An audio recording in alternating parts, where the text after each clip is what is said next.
পশ্চিমবঙ্গে বিধানসভায় বিপুল জয় পেয়েই ক্ষান্ত দেয়নি বিজেপি।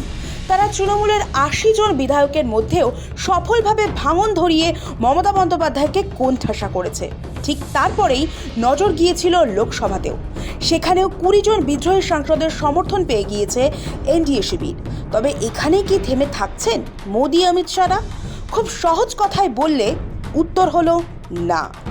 সংবিধান সংশোধনের প্রয়োজন ২/৩। তৃণমূলের ২০ সাংসদকে পাশে পাওয়ায় লোকসভায় এনডিএ ৩০০ পেরোলো। তবে এখনও ২/৩ সংখ্যাগরিষ্ঠতায় পৌঁছানো যায়নি। তাই সেই লক্ষ্যে পৌঁছতেই তৃণমূলের পর এবার আরও এক বিরোধী দল ভাঙাচ্ছে এনডিএ। জাতীয় রাজনীতির অল ইন্ডিয়ার চর্চা এখন এই নিয়ে। বাংলায় তৃণমূলের বিপুল ভাঙনের পর এবার মায়ানগরী মুম্বাইয়ের ক্ষমতা অলিন্দেও তীব্র নাটকীয়তা।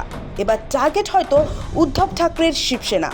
আর তা নিয়েই মহারাষ্ট্রের রাজনীতিতে ফের এক পলিটিক্যাল সুনামি আসার আশঙ্কা তৈরি হয়েছে।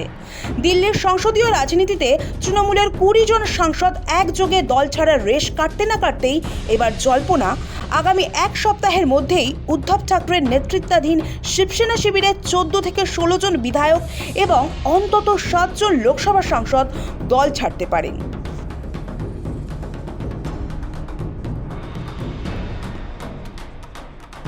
মহারাষ্ট্রের রাজনৈতিক মহলে এই মুহূর্তে সবচেয়ে চর্চিত শব্দ হলো অপারেশন টাইগার।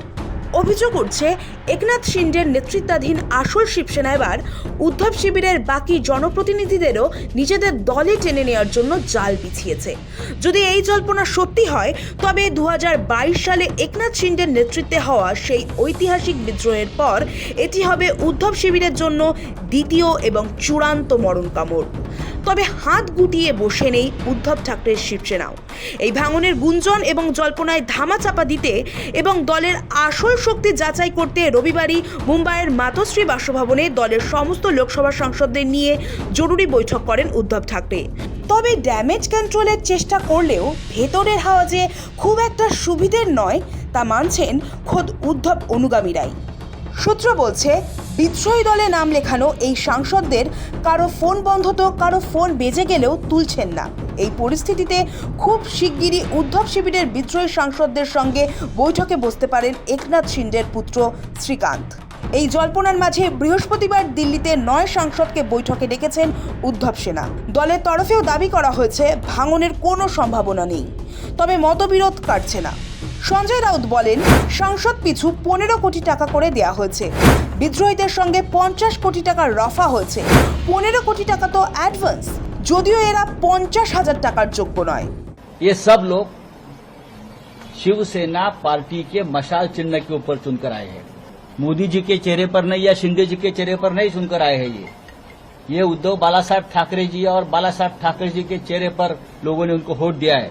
अगर कोई बेईमानी करता है तो याद रखिए, 15-15 करोड़ कल रात को दिया, पैसा पहुंच गया, ऐसा मुझे इन्फॉर्मेशन है।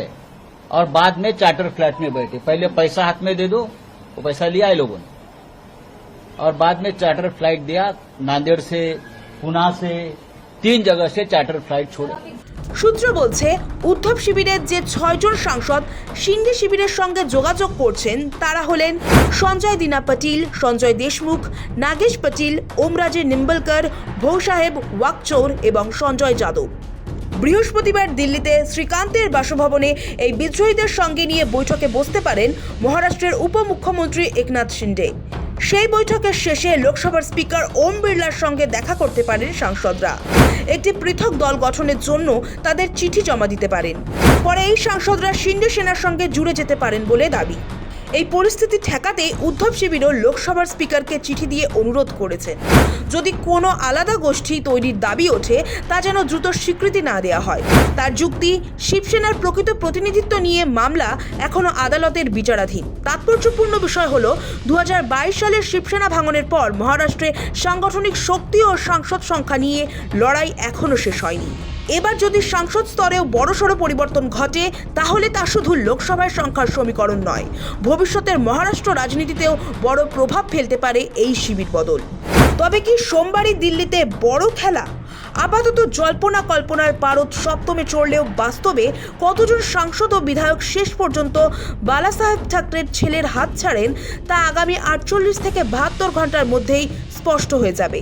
ঠিক যেভাবে দিল্লির স্পিকার ওম বিড়লার ঘরে গিয়ে তৃণমূলের সাংসদরা পকেট পার্টিতে মিশে যাওয়ার ঘুঁটি চেলেছিলেন, ঠিক একই কায়দায় উদ্ধব শিবিরের সাংসদরাও লোকসভায় নতুন কোনো সমীকরণ তৈরি করেন কিনা এখন সেদিকেই পাখির চোখ গোটা দেশের।